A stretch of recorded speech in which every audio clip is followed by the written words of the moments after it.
नमस्कार दोस्तों, कैसे हैं आप लोग। 27 अगस्त 2022 के डेली न्यूज एनालिसिस और एडिटोरियल एनालिसिस में आपका स्वागत है। डेली न्यूज अलग अलग सोर्सेज से और एडिटोरियल द हिंदू का मैं आपके साथ डिस्कस कर रहा हूं। एक अच्छी न्यूज है इंडिया के लिए। फीफा ने जो ऑल इंडिया फुटबॉल फेडरेशन का सस्पेंशन है इसको रिवोक कर दिया है। तो जो अक्टूबर में अंडर 17 का फुटबॉल वर्ल्ड कप इंडिया के अंदर होने वाला था वो अब एज इट इज होगा। और कौन कौन सी न्यूज है। योगी आदित्यनाथ जी का 2007 का जो हेट स्पीच केस था उसको सुप्रीम कोर्ट ने एंटरटेन करने से मना कर दिया, इसके बारे में बात करेंगे। मालविनास आइलैंड जिसको फॉकलैंड आइलैंड बोलते हैं, इसको लेके जयशंकर साहब जो कि इस समय पे अर्जेंटीना में, उनके अर्जेंटीना के मिनिस्टर से बात हुई है, इसको देखेंगे। इंडिया और Tanzania 5 year future road map on defence cooperation की बातचीत कर रहे हैं। 75 ट्राइबल डिस्ट्रिक्ट्स को आइडेंटिफाई किया है टीबी इंटरवेंशन के लिए केंद्र की सरकार ने।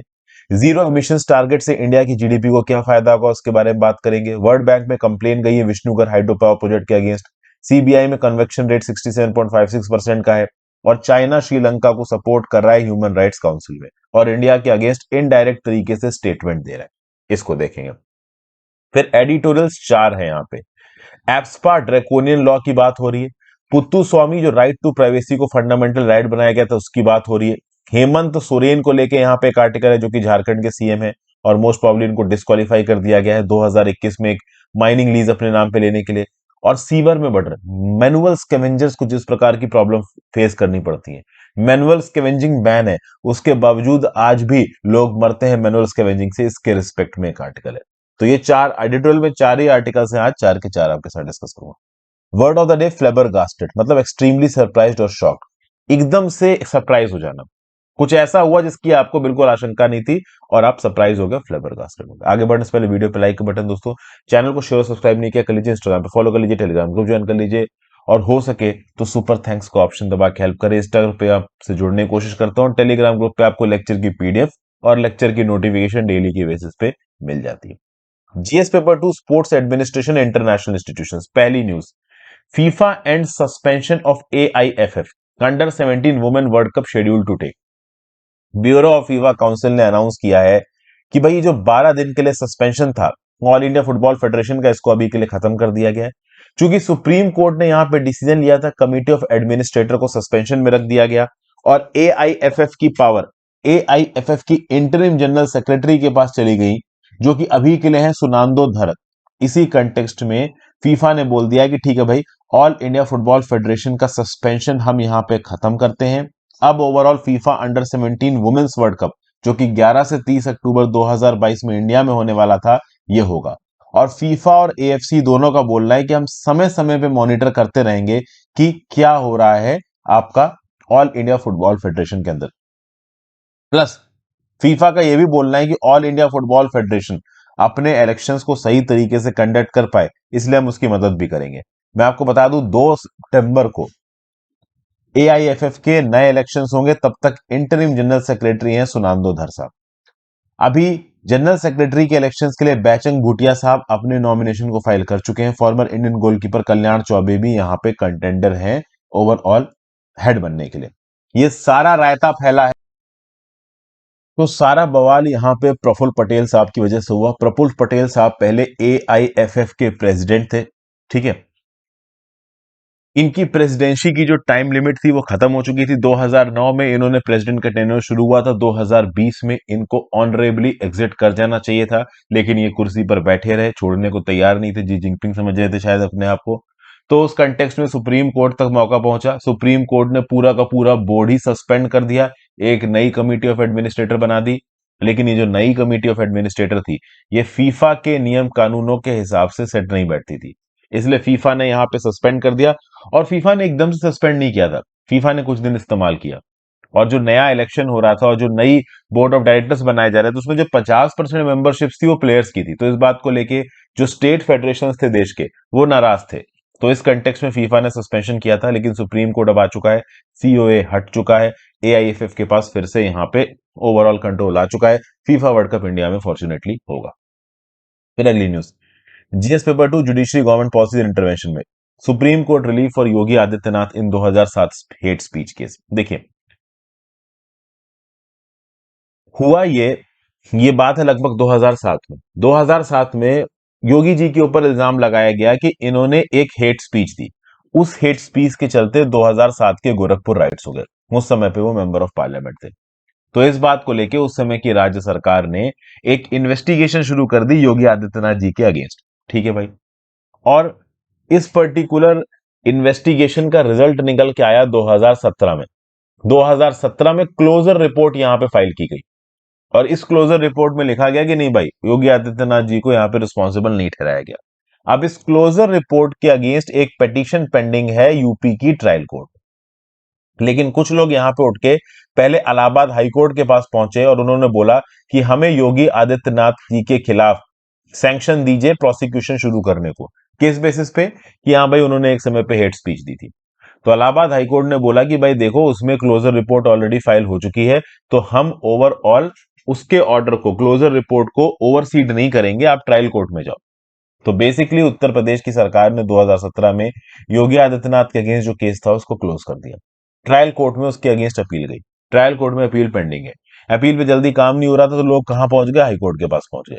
हाई कोर्ट ने बोला कि ठीक है भाई, आप नॉर्मल कोर्ट से आइए, हम यहां पे सीधे सीधे सैंक्शन नहीं देंगे योगी आदित्यनाथ को प्रोसिक्यूट करने की। तो ये लोग पहुंच गए सुप्रीम कोर्ट में। सुप्रीम कोर्ट में chief justice of India NV Ramana साहब, जस्टिस हिमा कोहली और सीटी रवि कुमार ये बैठे थे। ये बोल रहे हैं कि भाई ऑलरेडी एफआईआर का कल्मिनेशन हो चुका है, क्लोजर रिपोर्ट 2017 में फाइल हो चुकी है, तो अब उस मुद्दे को दोबारा क्यों उठा रहे हो? अगर आपको सच में योगी आदित्यनाथ अगेंस्ट सैंक्शन चाहिए प्रोसिक्यूशन के लिए, तो आप ट्रायल कोर्ट में जाओ। तो ओवरऑल राज्य की सरकार ने जो भी यहां पे क्लोजर किया है उसके अगेंस्ट अगर इन्वेस्टिगेशन चालू करवानी है तो ट्रायल कोर्ट में जाओ। ट्रायल कोर्ट में ऑलरेडी मुद्दा पेंडिंग है, हाई कोर्ट ने पहले उठाने से इसको मना कर दिया, अब सुप्रीम कोर्ट ने मना कर दिया। और इसके लिए काफी मिलॉर्ड मिलॉर्ड भी हुआ है कोर्ट में। मैं आपको बता दूं, उत्तर प्रदेश सरकार के बिहाफ पे सीनियर एडवोकेट मोहुल रोकावती सामने आए। इन्होंने बोला कि भाई देखिए, सुप्रीम कोर्ट में इन्होंने बोला कि 2014 में जिस सीडी के बिहाफ पे ओवरऑल योगी आदित्यनाथ जी के अगेंस्ट इल्जाम लगाया जा रहा था, उस सीडी को central forensic science laboratory CFSL already tempered edited मान चुकी है। तो ऑब्वियसली यहां पे पहले जिन प्रूफ के बिना पे योगी आदित्यनाथ जी को ऊपर इल्जाम लगाया जा रहा था वो प्रूफ फर्जी बताए जा चुके हैं, इसलिए हम यहाँ पे केस इनके खिलाफ फिर से शुरू नहीं कर सकते। तो हेट स्पीच का केस इनके अगेंस्ट लगाया गया था, ट्रायल कोर्ट में मैटर पेंडिंग है। उत्तर प्रदेश की सरकार उसको बंद कर चुकी है। उत्तर प्रदेश की सरकार की क्लोजर रिपोर्ट के अगेंस्ट मैटर गया है ट्रायल कोर्ट में। ट्रायल कोर्ट में तेजी से काम नहीं हो रहा था, इसलिए पहले पिटिशनर्स गए हाई कोर्ट में, फिर सुप्रीम कोर्ट में, लेकिन दोनों ने ही केस को ओपन करने से मना कर दिया। अब हमारे जयशंकर साहब पहुंचे Argentina, GS paper 2 international relations में ये चीज काम की है। इंडिया ने इंटरनेशनल जो निगोसिएशंस है इस इश्यू को लेके, मालविनास के इश्यू को लेके, देखिए मैं आपको यहां पे बता देता हूं। साउथ अमेरिका का पार्ट दिख रहा है, इधर आपको अर्जेंटीना नजर आ रहा है और चिली नजर आ रहा है। हम यहां पे है फॉकलैंड आइलैंड। फॉकलैंड आइलैंड के ऊपर अभी के लिए कंट्रोल है यूनाइटेड किंगडम का। यूनाइटेड किंगडम का बोलना है कि फॉकलैंड आइलैंड हमारा है, बट टेक्निकली आप देखो तो ये फॉकलैंड आइलैंड अर्जेंटीना के पास है और साउदर्न हेमिस्फीयर में, और कहां, यूके नॉर्दर्न हेमिस्फीयर में। तो जब कॉलोनियलिज्म का समय था उस समय पे यूके का कंट्रोल हुआ करता था फॉकलैंड आइलैंड के ऊपर, लेकिन यूके ने कभी अपने कंट्रोल को छोड़ा नहीं। एक छोटा सा वॉर भी लड़ा यहाँ पे अर्जेंटीना यूके ने। अर्जेंटीना बोलता है फॉकलैंड आइलैंड हमारा है। फॉकलैंड आइलैंड के लोगों से जब पूछा गया तो लोगों ने बोल दिया कि हमको तो भाई यूके में रहना है, क्योंकि अर्जेंटीना की सिटीजनशिप में उतना फायदा नहीं है जितनी यूके की सिटीजनशिप में फायदा है। लेकिन अर्जेंटीना का क्लेम ये है कि यार ये टेरिटरी बिल्कुल हमारे पास है और हिस्टोरिकली और सिविलाइजेशन के हिसाब से टेरिटरी अर्जेंटीना के साथ जुड़ी हुई है। तो इस कंटेक्स्ट में फॉकलैंड आइलैंड हमारा है, अर्जेंटीना ऐसे बोल रहा है। कहीं ना कहीं क्लेम इनका सही है। अब आप सोचो, Andaman and Nicobar islands, Andaman and Nicobar islands पे यूके कब्जा करा रहता और अंडमान एंड निकोबार आइलैंड्स पे रहने वाले लोग बोल देते कि हमको यूके में रहना है, तो इंडिया को बुरा लगता ना। हालांकि हमारे साथ ऐसा नहीं हुआ है, अंडमान निकोबार हमारा है। लेकिन फॉकलैंड आइलैंड के केस में यूके कब्जा करके बैठा है। फॉकलैंड आइलैंड के लोगों के पास यूके पासपोर्ट है, वो चाहते हैं कि हम यूके के साथ ही रहें। तो इस कंटेस्ट में अर्जेंटीना इंटरनेशनल अरेनाज में हमेशा फॉकलैंड आइलैंड, जिनको वो मालविनाज आइलैंड कहते हैं, इनके इशू को उठाते रहते हैं।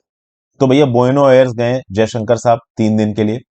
तो एक्सटर्नल अफेयर्स मिनिस्टर जयशंकर साहब ने बातचीत की अर्जेंटीना के फॉरेन मिनिस्टर के साथ और वहां पे एश्योरेंस दिया कि ठीक है भाई, मालविनाज इशू को लेके ओवरऑल हम बातचीत करेंगे, निगोसिएशन करवाने की कोशिश करेंगे। मतलब यूके और अर्जेंटीना के बीच में जो भी फॉकलैंड आइलैंड को लेके बातचीत चल रही है उसमें हम थोड़ा बहुत इंटरवीन करेंगे, लेकिन एक लिमिट से ज्यादा नहीं, क्योंकि हम एक लिमिट से ज्यादा यूनाइटेड किंगडम को नाराज नहीं कर सकते। अब जयशंकर साहब ने जो स्टेटमेंट दिया है इस बात को लेके यूके नाराज होता है कि नहीं होता है, वो आगे आने वाले समय में पता चलेगा। प्लस मिलिट्री एक्सचेंजेस को लेके भी इंडिया अर्जेंटीना में बातचीत हुई है, ट्रेड को लेके भी यहाँ पे बातचीत हुई है। ठीक है, यहाँ पे अगर आप देखो तो एक जॉइंट स्टेटमेंट यहाँ पे इशू किया गया है मिनिस्ट्री ऑफ एक्सटर्नल अफेयर्स और अर्जेंटीना के द्वारा, और उस जॉइंट स्टेटमेंट में क्या बोला गया है? Resumption of negotiations to find a solution to the sovereignty issue related to the question of the Malvinas island according to resolutions of United Nation general assembly. UK हमारा बहुत स्ट्रेटेजिक पार्टनर है, इस बात को लेके यूके नाराज होता है नहीं होता? मोस्ट प्रॉब्ली नहीं होगा, क्योंकि भारत सरकार जो भी कर रही होगी यूके को कॉन्फिडेंस में लेके ही कर रही होगी। अब इस कंटेक्स्ट में अगर आप देखो तो कुछ दिन पहले ही अप्रैल में अर्जेंटीना के फॉरेन मिनिस्टर संतियागो कैफेरा इंडिया में आए थे, तो अब हमारे फॉरेन मिनिस्टर वहां पे गए।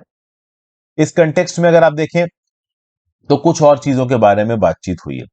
मालवीनास आइलैंड के ऊपर तो बहुत ध्यान डाल ही रहा था अर्जेंटीना, जैसा कि मैंने आपको बताया 1982 में फॉकलैंड वॉर भी हुआ था अर्जेंटीना यूनाइटेड किंगडम के बीच में। यूके उसमें जीत गया था, यूके का पूरा कंट्रोल इस रीजन में, और फॉकलैंड आइलैंड के लोग भी यही चाहते हैं कि वो यूके के साथ रहे। तो ठीक है भाई, ज्वाइंट स्टेटमेंट यहाँ पे दे दिया गया है कि हाँ ठीक है, मालविनास आइलैंड के ऊपर बातचीत करेंगे। लेकिन उसके बाद और भी चीजों के ऊपर बातचीत की जा रही है, जैसे कि फॉर एग्जाम्पल यहां पे बातचीत हुई है इंडिया अर्जेंटीना में कि पेमेंट मैकेनिज्म डेवलप किया जाए लोकल करेंसी में। मतलब अर्जेंटीना की करेंसी और इंडिया की करेंसी इन दोनों में ट्रेड हो। तो अगर अर्जेंटीना से कोई सामान इंडिया में आए और इंडिया से कोई सामान अर्जेंटीना में जाए, तो अर्जेंटीना और इंडिया की करेंसी में पेमेंट की जाए, ना कि यूएस डॉलर, यूरो या फिर किसी और करेंसी में। तो ओवरऑल बाईलेटरल ट्रेड अगर अपनी खुद की करेंसी में हो और हम लोग एक्सटर्नल करेंसीज में ना डील करें, तो ये दोनों ही कंट्रीज के लिए काम का है, ऐसा यहां पे बोला जा रहा है।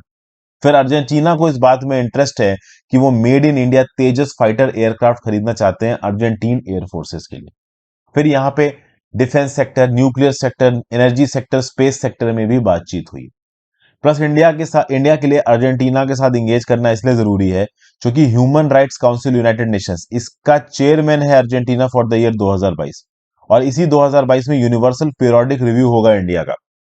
United Nations Human Rights council के जो मेंबर होते हैं ना, इनका समय समय पे यूनिवर्सल पीरियोडिक रिव्यू होता है। इस यूनिवर्सल पीरियोडिक रिव्यू में बाकी members United Nations human right council के किसी एक पर्टिकुलर कंट्री का रिव्यू कर सकते हैं, और अगर उनको लगता है कि उस कंट्री में ह्यूमन राइट्स के वॉल्यूशन हो रहे हैं, तो उस कंट्री को United Nations Human Rights council से निकाला जा सकता है। तो इंडिया का यूनिवर्सल पीरियोडिक रिव्यू है। तो इस समय पे अगर अर्जेंटीना के साथ हमारी दोस्ती अच्छी है तो हमारा पीरियोडिक रिव्यू आराम से निकल जाएगा, क्योंकि ह्यूमन राइट्स काउंसिल का हेड इस समय पे अर्जेंटीना है।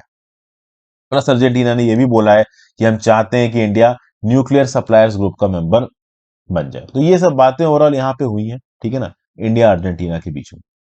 फिर नेक्स्ट में भी GS paper two international relations के एस्पेक्ट से इंपॉर्टेंट है, यहाँ पे इंडिया तंजानिया की बात हो रही है। इससे पहले इंडिया अर्जेंटीना की बात हुई थी, यहाँ तंजानिया की। तो इंडिया और तंजानिया ने बैठ के बातचीत की, उन्होंने बोला कि एक टास्क फोर्स बनाएंगे जो अगले 5 साल तक किस प्रकार से इंडिया और अर्जेंटीना डिफेंस कॉपरेशन में डील करेगा, इस बात के ऊपर बातचीत करेगा। तो इंडिया और अर्जेंटीना अगले 5 सालों में डिफेंस कॉपरेशन में किस प्रकार से डील करेंगे, इस बात को लेके यहाँ पे एक टास्क फोर्स बनाई गई है इंडिया और तंजानिया के साथ। डिफेंस मिनिस्टर राजनाथ सिंह और तंजानिया की minister of defence and national service doctor Stergomena Lawrence Tax के बीच में यहाँ पे बातचीत हुई। और भी बहुत सी चीजों पर बातचीत हुई है, bilateral, regional, defence industrial corporation, military to military activities, defence industry corporation. अभी जो मिस्टर टैक्स है ये हैदराबाद भी जाएंगी। हैदराबाद में वॉर गेमिंग डेवलपमेंट और इंफॉर्मेशन फ्यूजन सेंटर में जाएंगी, वहां पे इंडियन डिफेंस इंडस्ट्रीज के रिप्रेजेंटेटिव्स के साथ मिलेंगी। तंजानिया चिल्ला टाइप की कंट्री अफ्रीका की, ऐसा बोलना नहीं चाहिए। तो इनको ऑब्वियस सी बात है इंडिया से वेपन्स की जरूरत होगी, तो इंडिया वेपन्स इनको यहाँ पे एक्सपोर्ट कर सकता है। फिर डॉक्टर राजनाथ सिंह साहब ने तंजानिया काउंटरपोर्ट मिस्टर टैक्स को इंडिया अफ्रीका डिफेंस डायलॉग और डेफ एक्सपो, जो कि गांधीनगर गुजरात में होने वाला 18 से 22 अक्टूबर के बीच में, इसके लिए भी इनवाइट किया। तो फॉरेन विजिटिंग डिग्निटरी है, तो ऑब्वियस ही बात है मिस्टर टैक्स अब इतने लंबे समय तक तो इंडिया में रुकेंगे नहीं, तो ये वापस चली जाएंगी, हो सकता है वापस आ जाएं इस पर्टिकुलर डेफ एक्सपो को अटेंड करने के लिए, या किसी अपने देश के रिप्रेजेंटेटिव को भेज दें। फिर अगला है GS paper 2 health government policy and intervention. Centre ने 75 ट्राइबल डिस्ट्रिक्ट्स को आइडेंटिफाई किया है टीबी इंटरवेंशन के लिए।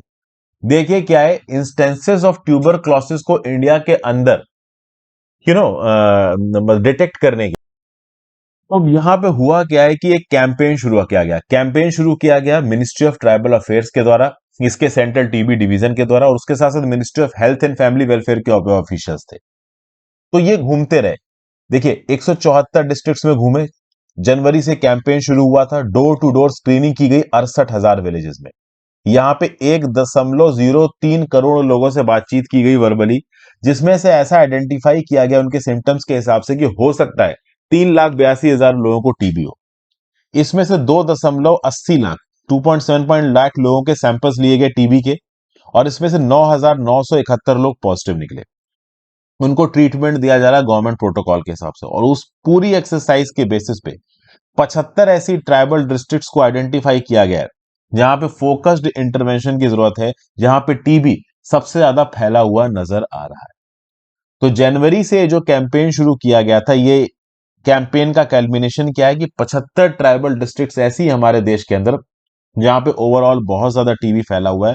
इसको टारगेट करके हम बहुत हद तक टीबी को खत्म कर सकते हैं।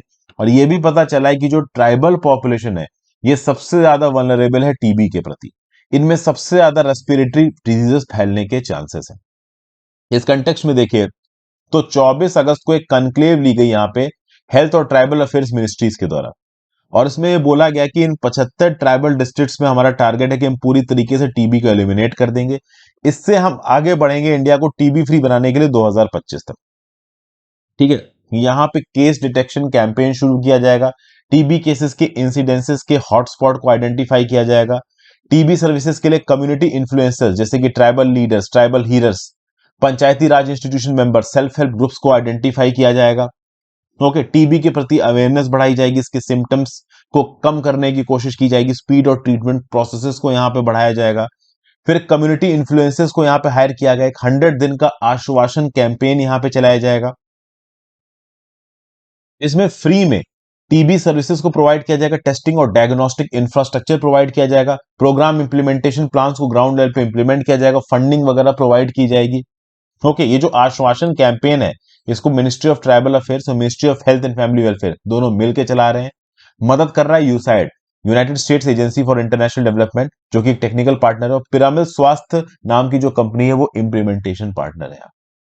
फिर next, GS paper 3 Indian economy के रिस्पेक्ट में यहाँ पे एक न्यूज इंपॉर्टेंट है। देखिए एक रिपोर्ट आई है यहाँ पे, एक हाई लेवल पॉलिसी कमीशन है on getting Asia to net zero. इसने यहाँ पे एक रिपोर्ट कमीशन की है। तो ये जो high level policy commission on getting Asia to net zero वाली रिपोर्ट है, ये बोल रही है कि भारत सरकार का और प्रधानमंत्री मोदी जी का ये जो टारगेट है 2070 तक नेट जीरो कार्बन एमिशन का, अगर ये पूरा हो जाता है तो इंडिया की जो जीडीपी है वो 2036 तक 4.7% ज्यादा होगी बेसलाइन से। मतलब जितना हम एक्सपेक्ट कर रहे हैं उससे 4.7% ज्यादा होगी। मतलब $371 बिलियन ज्यादा होगी। और ये $371 बिलियन बड़ा नंबर है, क्योंकि अभी के लिए अगर $2.5 ट्रिलियन मान लो, $2,500 बिलियन मान लो इंडिया की जीडीपी को, तो $371 बिलियन बहुत ज्यादा बड़ा नंबर हो जाता है। फिर अगर हम ओवरऑल 2017 तक क्लाइमेट न्यूट्रल या फिर ये कार्बन न्यूट्रल वाले टारगेट पे अटल रहते हैं, तो 2047 तक हम 1.5 करोड़ नई नौकरियां क्रिएट कर देंगे। तो जो getting India to net zero report है, इसमें नई रिसर्च और मॉडलिंग्स है।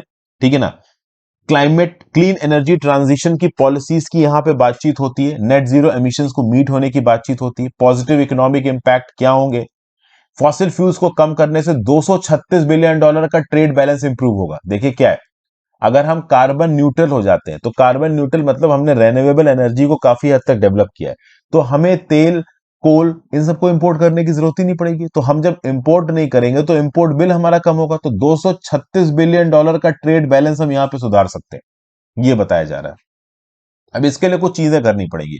2023 तक इंडिया को नया कोयला नहीं पैदा करना है, नई कोई माइल्स नहीं बनानी है। 2040 तक कोल पावर को बहुत हद तक कम कर देना है और रेन्यूएबल एनर्जी में स्विच कर जाना है। अगर इंडिया 2070 की बजाय 2050 तक कार्बन न्यूट्रल होता है, तो ओवरऑल इंडिया की जीडीपी 7.3% से बढ़ सकती है, $470 बिलियन से। इंडिया 2032 तक 2 करोड़ और नौकरियां पैदा कर देगा। ऑस्ट्रेलिया के प्राइम मिनिस्टर केविन रुड, जो कि एशिया सोसाइटी के ग्लोबल प्रेसिडेंट है, जिसने इस पर्टिकुलर रिपोर्ट को निकाला है। बेसिकली ये जो हाई लेवल पॉलिसी कमीशन है on getting Asia to net zero, इसमें Australian prime minister Kevin Rudd साहब ने भी एक इंपॉर्टेंट रोल प्ले किया। इन्होंने यह बोला है कि इंडिया का ये जो नेट जीरो एम्बिशन है, ये पूरी दुनिया को तो क्लाइमेट चेंज की फाइट के अगेंस्ट मदद करेगा ही करेगा, इंडिया को खुद मदद करेगा सस्टेनेबल और इंक्लूसिव डेवलपमेंट में। इंडिया ऑलरेडी क्लाइमेट चेंज के चलते काफी परेशान हो रहा है। इंडिया में बहुत हद तक क्लाइमेट चेंज से रिलेटेड डेंजरस इवेंट्स देखने को मिल रहे हैं। For example extreme heat, flood, premature deaths और बहुत से नुकसान ऑलरेडी इंडिया को देखने को मिल रहे हैं। तो इंडिया अगर 2030 और 2070 के एमिशन टारगेट्स को यहां पे इंप्लीमेंट करता है तो इंडिया को यहां पे डेफिनेटली फायदा होगा। एक और बात बताई जा रही है कि इंडिया को 2070 तक क्लाइमेट न्यूट्रल होने के लिए 10.1 ट्रिलियन डॉलर्स की इन्वेस्टमेंट चाहिए। और मान लीजिए अगर इंडिया 2050 तक क्लाइमेट न्यूट्रल होता है तो इंडिया को 13.5 ट्रिलियन डॉलर्स की इन्वेस्टमेंट चाहिए। तो एक बड़ी इन्वेस्टमेंट चाहिए और ये इन्वेस्टमेंट बाहर से चाहिए होगी इंडिया को, क्योंकि इंडिया अपने ही पैसों से अगर ये इन्वेस्टमेंट करेगा तो अपस्किलिंग और रीस्किलिंग ऑफ वर्कर्स और बाकी जो भारत सरकार की पॉलिसीज है वो इफेक्ट हो सकती है।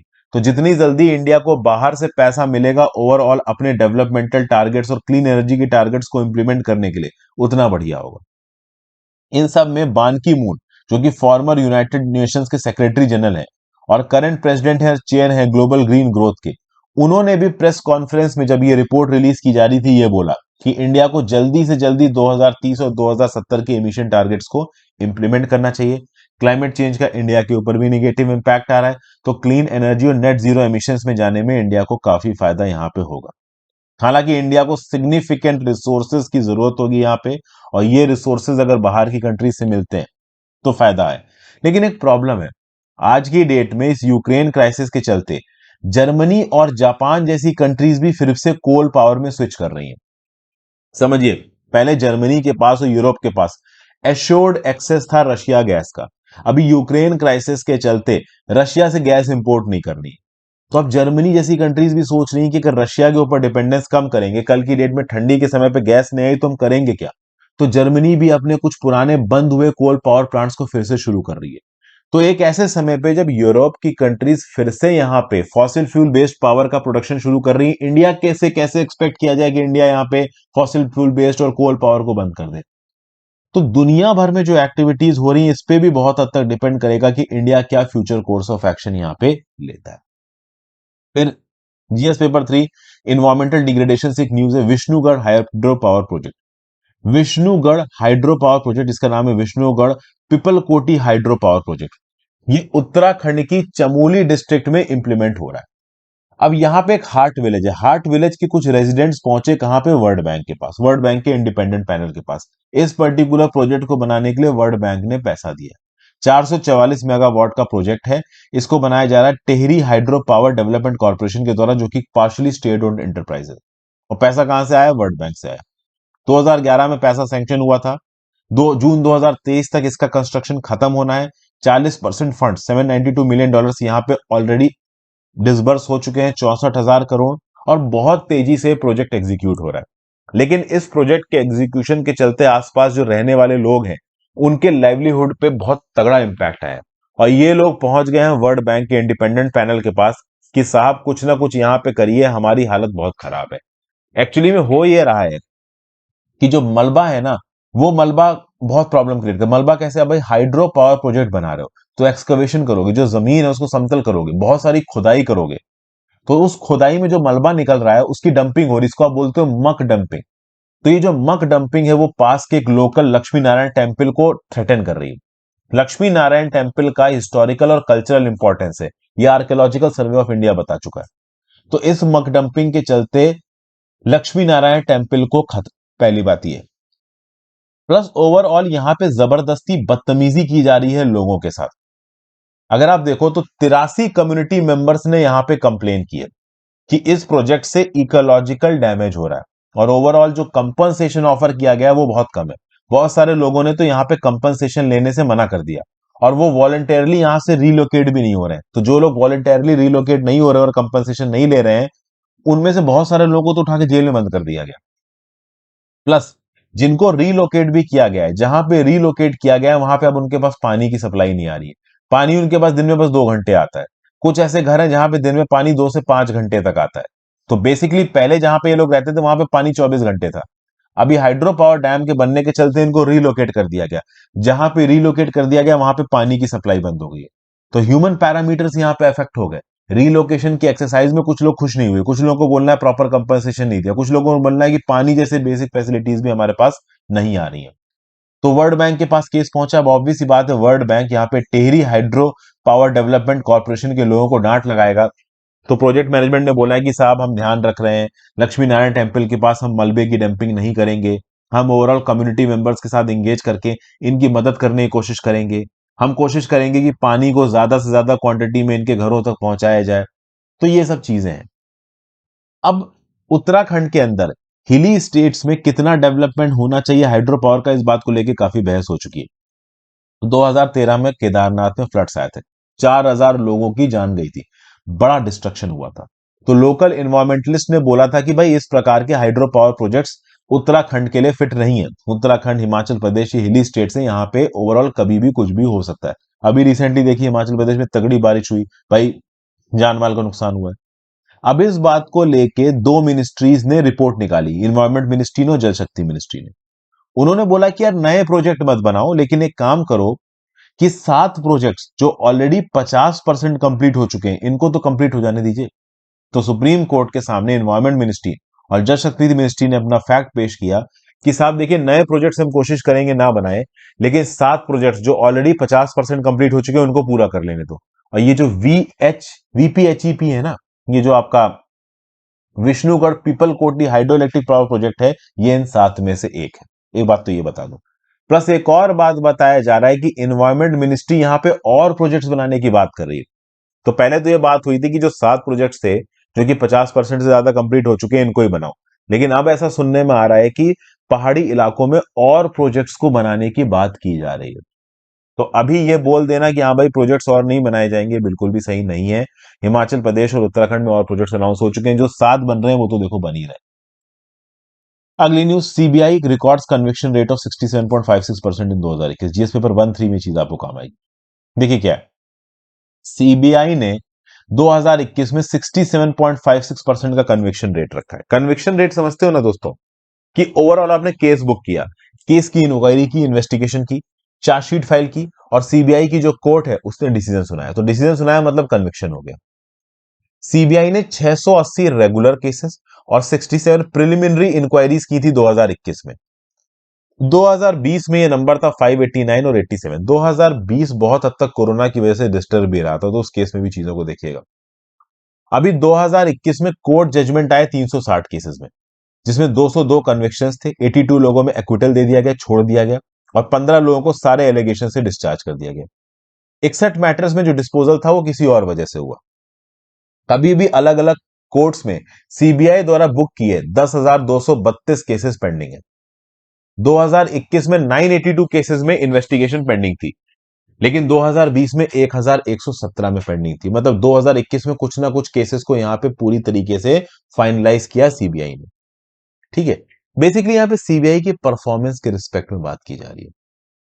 2021 में टोटल 457 केसेस बुक किए गए प्रिवेंशन ऑफ करप्शन एक्ट के अंदर, जिसमें 549 पब्लिक सर्वेंट्स थे, जिसमें 221 गेस्टेड ऑफिसर्स थे। गेस्टेड मतलब आईएएस, आईपीएस, आईआरएस, आईडीएएस, ये जो सेंट्रल गवर्नमेंट डिपार्टमेंट में गेजेटेड रैंक पे जो लोग काम करते हैं, ठीक है ना। जैसे कि आप आईएएस बन गए तो गेस्टेड हो, अभी स्टाफ सिलेक्शन कमीशन के साथ जाओगे तो गेस्टेड नहीं होगे, ठीक है ना। रेलवेज में भी टॉप पे गेस्टेड है और नीचे के लेवल पे आपके नॉन गेस्टेड है। तो 549 पब्लिक सर्वेंट्स में 221 गेस्टेड सर्वेंट्स के ऊपर गाज गिरी है सीबीआई की। 747 केसेस में से, जिसमें प्रिलिमिनरी इंक्वायरी इंक्लूडेड थी, 133 कोर्ट डायरेक्शंस पे टेकअप की गई, 37 राज्य की सरकार और यूनियन टेरिटरीज के रेफरेंसेस पे पहुंची सीबीआई के पास। तो यहां पे ओवरऑल सीबीआई की परफॉर्मेंस की बात की जा रही है कि कितने केसेस बुक हुए, 2020 में कितने, 2021 में कितने, उस पर कितनी तेजी से इंक्वायरी चल रही है। और इन सब चीजों का ब्यौरा कौन ले रहा है? Central vigilance commission. Central vigilance commission ने बोला कि एज ऑफ 31 दिसंबर 2020 1341 बची हुई डिपार्टमेंटल इंक्वायरीज थी, लेकिन 31 दिसंबर 2021 तक 921 थी। मतलब लगभग 420 डिपार्टमेंटल इंक्वायरीज को यहां पे ओवरऑल डिस्पोज ऑफ भी किया गया। 940 केसेस डिसिप्लिनरी अथॉरिटी के साथ पेंडिंग है। डिसिप्लिनरी अथॉरिटी ग्राउंड लेवल पे यहां पे केसेस को सॉर्ट आउट करेगा। 248 ऑफिसर्स को प्रोसिक्यूशन सैंक्शन यहां पे दिया गया। 2,476 पनिशमेंट्स यहां पे अवार्ड किए गए।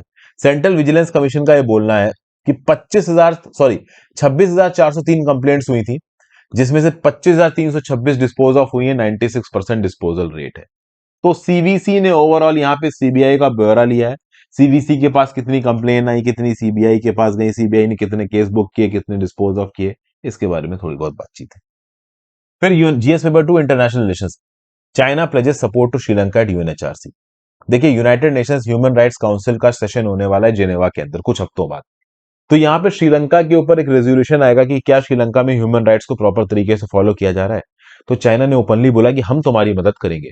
चाइना तो मदद करेगा ही, उनके यहाँ खुद डेमोक्रेसी नहीं, टोटलिटेरियन स्टेट है, तो वो तो मदद करेंगे। उनका ये बोलना है कि जो लोग श्रीलंका को बुली करते हैं, हम उनके अगेंस्ट खड़े हैं, हम श्रीलंका के साथ हैं।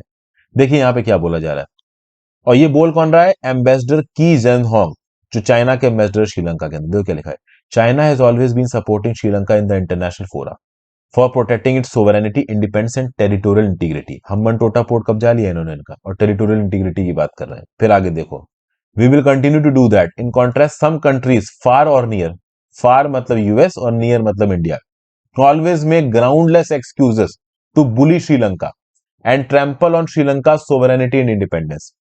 और चाइना सोवरेनिटी इंडिपेंडेंस, मैं आपको बता दूं, श्रीलंका ने चाइना से $4 बिलियन की मांग की। श्रीलंका इस समय पे मंगता बना हुआ है, जो पैसा दे दे उससे उधार ले लो।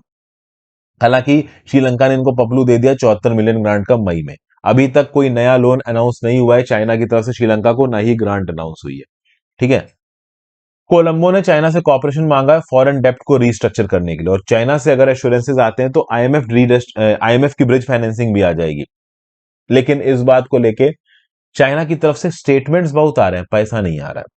फिर श्रीलंका ने ओपनली चाइना के फेवर में बोला। जब नैन्सी पेलोसी गई थी ताइवान में, तो श्रीलंका की तरफ से एक स्ट्रॉन्ग स्टेटमेंट आया। 170 कंट्रीज ने वन चाइना प्रिंसिपल को अफर्म किया, जिसमें श्रीलंका एक थी। फिर यहां पे हुआंग वांग 5 की भी बात की। चाइनीज मिलिट्री वेसल युआन वांग 5 श्रीलंका के हम्बन टोटा पोर्ट पे डॉक हुआ। और ओवरऑल यहाँ पे ओपनली चाइना का एम्बेसडर श्रीलंका के अंदर खड़े होकर क्या बोल रहा है कि थर्ड पार्टी र्यूड और अनरीजनेबल तरीके से इंटरफेरेंस कर रही है। इंडिया की तरफ एक सिग्नल है, हमने देखो अपना वेसल सक्सेसफुल तरीके से डॉक करा लिया, और 22 अगस्त को हमारा वेसल चला भी गया। देखिए, इंडिया डेफिनेटली यहां पे हारा है। जब आप हारते हो ना, तो आपको अपनी हार एक्सेप्ट करनी पड़ेगी। फॉरेन रिलेशंस में श्रीलंका के अंदर चाइना अपनी चला गया इंडिया के सामने। इसलिए भारत सरकार के लिए यह बहुत ज्यादा जरूरी हो गया है कि वो चाइना के साथ अपने रिलेशंस को जरा देख समझ के परख के इंप्लीमेंट करे। एक लिमिट से ज्यादा श्रीलंका के अंदर इन्वेस्ट करना इंडिया के हित में नहीं है, क्योंकि जब बात आएगी इंडिया वर्सेस चाइना की, चाइना अपनी श्रीलंका के अंदर चला लेगा, इंडिया एक लिमिट से ज्यादा चला नहीं पाएगा। तो बहुत जरूरी है कि हम श्रीलंका को जितने बेनिफिट्स दे रहे हैं उतने वापस भी लें। ठीक है, फिर यहां पे ये एम्बेसडर बोल रहा है कि ताइवान में जो हुआ और श्रीलंका में जो हो रहा है, ये दोनों एक दूसरे के साथ जुड़े हुए हैं। श्रीलंका की सोवरेनिटी, इंडिपेंडेंस और टेरिटोरियल इंटीग्रिटी को बचाने की जरूरत है। इस प्रकार की फालतू की बातें यहाँ पे ये जो चाइना का एम्बेसडर है, ये श्रीलंका के अंदर करता हुआ नजर आ रहा है। श्रीलंकन इकोनॉमिक और ह्यूमैनिटेरियन डिफिकल्टी से गुजर रहे हैं, तो क्या ये वेस्टर्न कंट्रीज आके मदद करेंगी या फिर श्रीलंका को दबाने की कोशिश करेंगी? इस प्रकार की बकवास बातें यहाँ पे ये कर रहा है। ठीक है भाई, मार्च 2021 में यूनाइटेड नेशंस की ह्यूमन राइट काउंसिल ने एक रेजोल्यूशन जिसका नाम था promoting reconciliation accountability in human rights in Sri, इसको अडॉप्ट किया था। 47 मेंबर्स ने वोट डाला, ठीक है ना। चाइना ने अगेंस्ट वोट डाला, इंडिया ने एब्सटेन किया। इंडिया ने एक प्रकार से आप कह लो कि श्रीलंका के फेवर में ही काम किया। मार्च 2022 में जब सेशन हुआ, जिसमें United kingdom, United states, Canada, Germany, North Macedonia, Malawi, Montenegro, इन्होंने कहीं ना कहीं श्रीलंका के अंदर जो सिविल राइट एक्टिविस्ट थे उनके अगेंस्ट जो थ्रेटनिंग वाली बातें थी, जो इंटिमिडेशन था, उसको पॉइंट आउट किया था।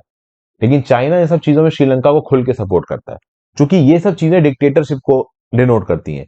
महिंदा राजपक्सा के अंदर और गोटाबाया राजपक्सा के अंदर एक प्रकार की डिक्टेटरशिप चल रही थी श्रीलंका में, और वो चलती रहती। ये तो इकोनॉमिक क्राइसिस के चलते उखाड़ फेंका गया। इससे हमको एक और बात पता चलती है कि अगर कभी चाइना की डिक्टेटरशिप खत्म करनी है ना, तो वहां पे इकोनॉमिक क्राइसिस लानी पड़ेगी। चाइना के अंदर लोगों के पास ठीक ठाक पैसा है, उनकी जिंदगी आराम से चल रही, तो फालतू रेवोल्यूशन नहीं कर रहे।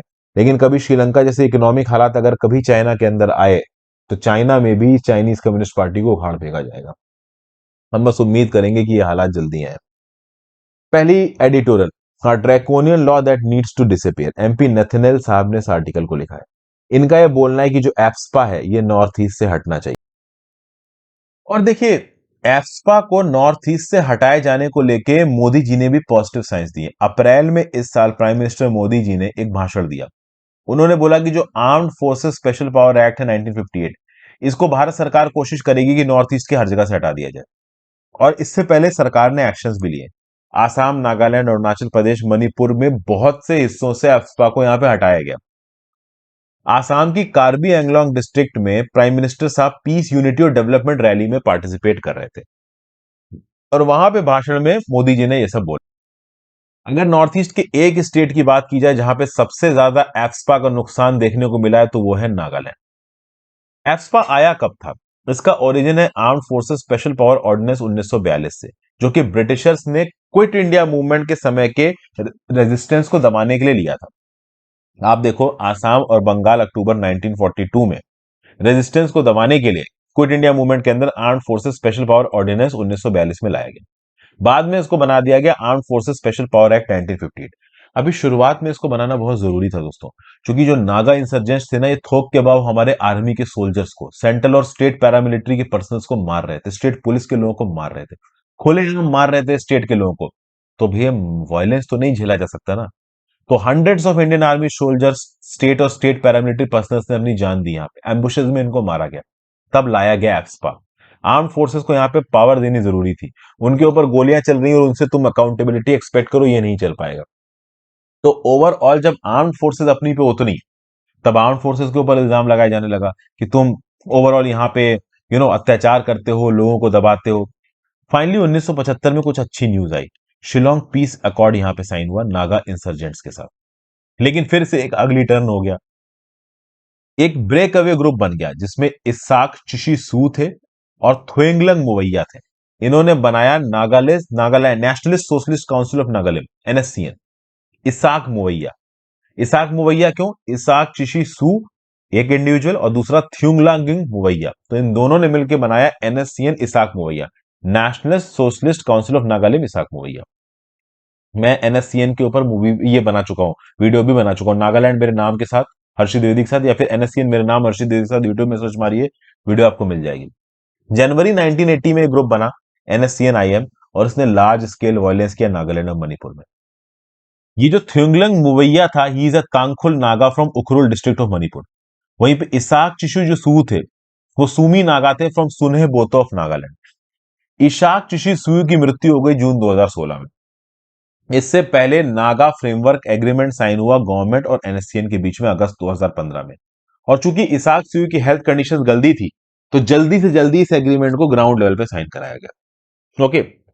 अभी भी अगर आप देखो तो नागालैंड की प्रॉब्लम पूरी तरीके से सॉल्व नहीं हो पाई। उसका एक मुद्दा है, नागालैंड के जो ग्रुप्स है ना, ये निगोशिएट कर रहे हैं कि हमें हमारा खुद का कॉन्स्टिट्यूशन और झंडा दो। भारत सरकार कभी भी इस बात को अलाउ नहीं कर सकती। खुद का झंडा और खुद का कॉन्स्टिट्यूशन मतलब एक चीज है, आप देश से अलग होने की बात कर रहे हो, और देश से अलग होने वाला फैक्टर नहीं हो सकता। नागालैंड को इंटरनल ऑटोनॉमी सरकार देने को तैयार है, बट नागालैंड वाले बोले कि हमें हमारा झंडा और हमारा कॉन्स्टिट्यूशन दो, मतलब तुम अलग देश बनाने वाली बात कर रहे हो, और वो भारत सरकार कभी भी अलाउ नहीं कर सकती। इनफैक्ट ये जो नागालैंड के रेबल्स है ना, इनको आर एन रवि साहब ने बहुत लाइन पे लेके आए थे। हालांकि आर एन रवि साहब से इतना परेशान हो गए नागा रेबल्स कि आर एन रवि साहब का केंद्र की सरकार ने ट्रांसफर कर दिया, वो भी तमिलनाडु के गवर्नर है। खैर, एप्सपा के अंदर मणिपुर और नागालैंड की जनरेशंस रह चुकी हैं। ये तो बात करो नागा पॉलिटिकल ग्रुप्स की, लेकिन जो लोग हैं, हर कोई तो ना पॉलिटिक्स में इन्वॉल्व है। कहीं ना कहीं ये परेशान रहे एप्सपा से, कहीं ना कहीं सिक्योरिटी फोर्सेस और इंसर्जेंट्स की लड़ाई में जो आम आदमी है वो पिस जाता है। एप्सपा में लोगों को ताकत दी गई कि वो शूट कर सकते हैं, किल कर सकते हैं। अब इसके चलते बहुत सारे लोगों की यहां पे जान गई। ठीक है। अब जो armed forces special power ordinance था 1942 का, उसमें यह लिखा था कि captain in the military forces के पास ताकत है बंदूक चलाने की। अभी जो 1942 में ऑर्डिनेंस आया था वो ब्रिटिश सरकार लेके आई थी, और ब्रिटिश सरकार में कैप्टन एंड अबव केवल अंग्रेज होते थे, नीचे वाले सारे इंडियंस होते थे। तो अंग्रेजों को ताकत दी गई थी कि अपने मन के हिसाब से कभी भी गोलियां चला सकते हो, इंडियंस को नहीं दी गई थी। जब आया आपका 1958 का एफ्स्पा, उसमें सबको ताकत दी गई। सबको तो ताकत देनी पड़ेगी ना दोस्तों। अभी कैप्टन और मेजर लेवल का आदमी ग्राउंड लेवल पे थोड़ी ना वॉयलेंस देख रहा है, ग्राउंड लेवल पे तो लांस नायक, हवलदार, इनको बंदूक करके खड़ा कर रखा है। अभी सामने से पत्थर मारोगे, इनको गोली मारोगे, तो सेल्फ डिफेंस में तो गोली चलानी पड़ेगी, नहीं तो यही लोग मर जाएंगे। तो ये बोल देना कि 1942 में कैप्टन के ऊपर को ताकत दी थी और 1958 में सबको दे दी, ये मिस रिप्रेजेंटेशन ऑफ फैक्ट्स है ऑथर का। यहाँ पे आपको समझना पड़ेगा 1942 के समय पे अंग्रेजी सरकार थी और कैप्टन के ऊपर की रैंक केवल अंग्रेजों के पास थी, नीचे वाले के इंडियंस थे, वो मरे, उनको अंग्रेजों को कोई फर्क नहीं पड़ता था। लेकिन अभी के लिए आप समझिए 1958 के बाद से लांस नायक हवलदार ये ग्राउंड लेवल पे बंदूक लेके खड़े रहते हैं, तो इनको ताकत देनी पड़ेगी अपने सेल्फ डिफेंस में, नहीं तो नागा इंसर्जेंट आके इनको ही मार जाएगा। लेकिन चीजें थोड़ी सुधर रही हैं। अभी एक अनफॉर्चुनेट इंसिडेंट हुआ 4 दिसंबर 2021 को। नागालैंड की मून डिस्ट्रिक्ट में 6 लोकल्स को मार दिया गया आर्मी 21 स्पेशल फोर्सेस के द्वारा। स्पेशल फोर्सेस को इनपुट मिला था कि इंसर्जेंट्स मूव कर रहे हैं, लेकिन शायद इंसर्जेंट्स ने सामने सिविलियंस को भेज दिया। 6 लोगों की यहाँ पे मृत्यु हो गई, वो 6 के 6 सिविलियंस थे। उसके बाद ओवरऑल यहाँ पे एक मिसहैप हुई। ऐसा बताया जाता है कि 16 से 15 सिविलियंस की यहाँ पे जान गई है। एक यहाँ पे आर्मी आसाम राइफल्स का जवान भी मारा गया। तो अब आप समझ सकते हो कि अभी देखो ये जो लोग, ये जो जवान है, ये जवान अपने मन से किसी को भी थोड़ी ना मार रहे हैं यार, मारने में थोड़ी ना किसी को भी मजा आता है। लेकिन अभी इनके ऊपर बात आएगी तो गोली चलाएंगे। अब सोचो, एक आर्मी की टुकड़ी को टिप मिली कि भाई इंसर्जेंट्स मूव हो रहे हैं। अभी उन इंसर्जेंट्स की तरफ से कोई भी वॉलेंट एक्शन हुआ, इन्होंने गोली चला दी, वहां पे सिविलियंस थे, सिविलियंस मर गए, तो किसको रिस्पॉन्सिबल ठहराया गया? आर्मी को रिस्पॉन्सिबल ठहराया गया, पैरामिलिट्री फोर्सेस को रिस्पॉन्सिबल ठहराया गया। अब ये जो 6 लोग यहाँ पे इन्वॉल्व थे, आर्मी ऑफिसर्स, आर्मी कमांडोज, इनके अगेंस्ट इन्वेस्टिगेशन होने के लिए केंद्र की सरकार की परमिशन चाहिए। केंद्र की सरकार परमिशन नहीं दे रही है। केंद्र की सरकार अगर परमिशन दे देगी तो बाकी आर्म्ड फोर्सेस के जवानों पे क्या इंपैक्ट जाएगा कि भाई हम यहाँ पे कोई एक्शन लेंगे, कल की डेट में केंद्र सरकार हमें ही प्रोसिक्यूट करने के लिए पोजीशन दे देगी, तो हम क्यों एक्शन लें? तो आर्म्ड फोर्सेस का मोराल भी बूस्ट करना यहाँ पे बहुत जरूरी है, इसलिए केंद्र की सरकार इनके अगेंस्ट इन्वेस्टिगेशन की परमिशन नहीं दे रही है। प्लस ओवरऑल इन कमांडोज की वाइफ सुप्रीम कोर्ट में पहुंच गई ताकि इनके खिलाफ आप कह लो कोई एक्शन ना लिया जाए। तो ये सब चीजों को लेके अगर हम स्टैटिस्टिक्स को देखें तो 2012 में एक extra judicial execution victim families association है मणिपुर का, ये सुप्रीम कोर्ट में पहुंचा। इन्होंने बोला कि 1528 केसेस हैं फेक इनकाउंटर्स के, जिनको सीबीआई ने इन्वेस्टिगेट किया है। क्यों? 1528 केसेस में जो पहले 6 केसेस इन्वेस्टिगेट किए गए वो फेक इनकाउंटर के निकले। तो ओवरऑल यहाँ पे इस एसोसिएशन को, नॉर्थ ईस्ट में रहने वाले बहुत से लोगों का ये भी बोलना है कि भाई देखिए, नॉर्थ ईस्ट के अंदर एक बड़े स्केल पे फेक इनकाउंटर्स हो रहे हैं। तो देखिए, एक बात तो क्लियर है कि जितने भी नॉर्थ ईस्टर्न स्टेट से वहां पे जो लोग हैं, उनकी एक डिमांड है एफस्पा हटाओ। उनको इस बात से फर्क नहीं पड़ता कि क्या भाई तुम लोग की पॉलिटिक्स चल रही है, जो नागा इंसर्जेंट ग्रुप्स हैं और जो भारत सरकार है, हमारे ऊपर से एफस्पा हटाओ। क्योंकि देखो, हर कोई यहाँ पे पॉलिटिक्स में इन्वॉल्व नहीं होता, ज्यादातर लोग शांति में ही रहना चाहते हैं। तो भारत सरकार की रिस्पॉन्सिबिलिटी बनती है कि एस्पा जैसे लॉज को जल्दी से जल्दी हटा दिया जाए। इसके लिए इरम चानू शर्मिला जी ने 16 साल लंबी हंगर स्ट्राइक की थी नवंबर 2000 से। जब उन्होंने अपनी हंगर स्ट्राइक खत्म की थी, ओवरऑल उनको एक एश्योरेंस मिला था भारत सरकार की तरफ से। हालांकि बहुत सारे लोग उनको क्रिटिसाइज कर रहे थे कि क्यों अपनी हंगर स्ट्राइक खत्म कर रहे हो, खुद तो कर नहीं रहे थे, दूसरे को क्रिटिसाइज कर रहे थे। उस लेडी ने 16 साल आप कह लो हंगर स्ट्राइक की है, अपने आप में एक बहुत बड़ी बात है। ओके, फिर अगर आप देखो तो जस्टिस बीपी जीवन रेड्डी कमीशन बना था, जिसने एफ्सपा के प्रोविजंस को रिव्यू किया था। 6 जून 2005 को अपनी रिपोर्ट सबमिट की थी और यह बोला गया था एफ्सपा विड्रॉ करो। तो जब इतना कुछ हो गया तो एफ्सपा विड्रॉ क्यों नहीं हुआ? देखिए, इसकी एक वजह है आर्म फोर्सेस। इससे पहले जब कांग्रेस की सरकार थी तो जो यूनियन होम मिनिस्टर थे पी चिदम्बरम साहब, इनका बोलना था एफ्सपा हटाओ, लेकिन उस समय के जो डिफेंस मिनिस्टर थे ए के एंटोनी साहब, वो नहीं चाहते थे। इंडियन आर्मी भी बहुत हद तक अपोजिशन में थी कि एफ्सपा मत हटाओ, क्योंकि देखिए, जो आर्मी के जनरल्स हैं वो नीचे के सोल्जर्स को तब तक कॉन्फिडेंस में नहीं ले सकते जब तक सोल्जर्स को यह ना पता हो कि हाँ भाई वो किसी लीगल एक्शन से हटे हुए हैं। अभी किसी सोल्जर को यह लग जाए कि मैं अगर अपने डिफेंस में भी गोली चला दूं सामने वाले को और फिर मुझे फांसी पे चढ़ा दिया जाएगा, तो फिर वो डिफेंस में आएगा ही नहीं। वो बोलेगा यार ये क्या बेवकूफ बना रहे हैं, एक तो हमको इतनी बकवास जगह पे पोस्टिंग दे रखी है, ऊपर से अपने डिफेंस में भी हम गोली नहीं चला सकते। ये सारी बातें, बट कहीं ना कहीं अभी के लिए जो सरकार है वो आर्मी को, नेवी को, एयरफोर्स को इस बात के लिए कन्विंस कर पा रही है कि नहीं भाई एस्पा हटाना है। 23 अप्रैल को गुवाहाटी में union defence minister Rajnath Singh साहब ने बोला कि जितनी भी 3 विंग्स हैं डिफेंस फोर्सेस की, उन्होंने ये बोला है कि ठीक है भाई, नॉर्थ ईस्ट और जम्मू एंड कश्मीर से एस्पा हटाना है, लेकिन ग्रेजुअली हटेगा। जैसे कि नागालैंड के 15 पुलिस स्टेशन 7 डिस्ट्रिक्ट से एस्पा हट चुका है। आसाम से कंप्लीटली अगर आप देखो 23 डिस्ट्रिक्ट से एस्पा हट चुका है। आसाम की एक डिस्ट्रिक्ट में पार्शली एस्पा लगा हुआ है। मणिपुर की 15 पुलिस स्टेशन 6 डिस्ट्रिक्ट से एस्पा हट चुका है। तो सरकार कोशिश कर रही है एस्पा हटाने की धीरे धीरे करके। अब लोगों की और जो इंसर्जेंट ग्रुप है उनकी भी रिस्पॉन्सिबिलिटी बनती है कि वो कोई ऐसा काम ना करें कि ओवरऑल एस्पा फिर से लगे, क्योंकि देखिए बहुत से इंसर्जेंट ग्रुप्स ये सोच के वायलेंस करते हैं कि एस्पा लगा रहे, क्योंकि एस्पा लगा रहेगा तो भारत सरकार के अगेंस्ट जो द्वेष है लोगों का वो जिंदा रहेगा। भारत सरकार इस द्वेष को खत्म करना चाहती है और देश को खत्म करने के लिए शांति चाहिए, और जो लोग शांति नहीं चाहते वो गोलियां चलाते रहेंगे। तो वो लोग एक्चुअली में उस रीजन के दुश्मन है, देश के दुश्मन है, वो रीजन के लिए काम नहीं कर रहे हैं। तो ये सब बातें यहां पे हैं। फिर अगला article, Puttu Swamy and the fading promise of right. Karan Saini ने इस आर्टिकल को लिखा है। देखिए अभी 24 अगस्त 2022 को 5 साल हो गए K S Puttu Swamy versus union of India judgement को पास किए हुए। 2017 में जजमेंट पास हुआ था। इस जजमेंट ने यह बोला था कि right to privacy, this is a part of right to life and personal liberty guaranteed under article 21। भारतीय संविधान के आर्टिकल 21 के अंदर जो right to life and personal liberty है उसका पार्ट है राइट टू प्राइवेसी। ये ऑफिशियली एक्नॉलेज किया था सुप्रीम कोर्ट ने justice K S Puttuswamy versus union of India judgement में, और 9 जजों की बेंच बैठी थी। लेकिन ऑथर यहां पे बोल रहा था कि इस जजमेंट के बाद भी अगर आप देखो तो ग्राउंड लेवल पे राइट टू प्राइवेसी एक्चुअली में एग्जिस्ट नहीं करती। पर्सनल डाटा प्रोटेक्शन बिल 2021 जो कि एक लीगल मैकेनिज्म है जिसके थ्रू प्राइवेसी राइट्स को प्रोटेक्ट किया जाएगा, ये अब तक इंप्लीमेंट नहीं हुआ है। तो जब डाटा प्राइवेसी से रिलेटेड कोई नियम कानून ही नीचे नहीं बना है तो कहे की डाटा प्राइवेसी। अभी भी बड़ी बड़ी companies overall data security breaches करते हैं। आपके सामने telemarketing firms, cyber criminals, advertising agencies वाले एडवर्टीजमेंट लेके आते हैं। किस बेसिस पे वो एडवर्टीजमेंट आपके सामने लेके आ रहे हैं? आपकी डाटा प्राइवेसी वायलेट हो रही है। ऑनलाइन आपकी एक्टिविटीज को बड़े बड़े सर्च इंजिन द्वारा मॉनिटर किया जा रहा है, उसके बेसिस पे आपको ऐड दिखाए जा रहे हैं। तो data privacy is a myth nowadays, ये कहने की कोशिश की जा रही है। ई कॉमर्स प्लेटफॉर्म भी आपके सर्च प्रेफरेंसेस के हिसाब से आपको चीजें दिखाते हैं। तो आपके सर्च प्रेफरेंसेस उनको कैसे पता है? कहीं ना कहीं उन्होंने आपका डाटा इकट्ठा किया है। तो data privacy is not existent, ये बात क्लियर है।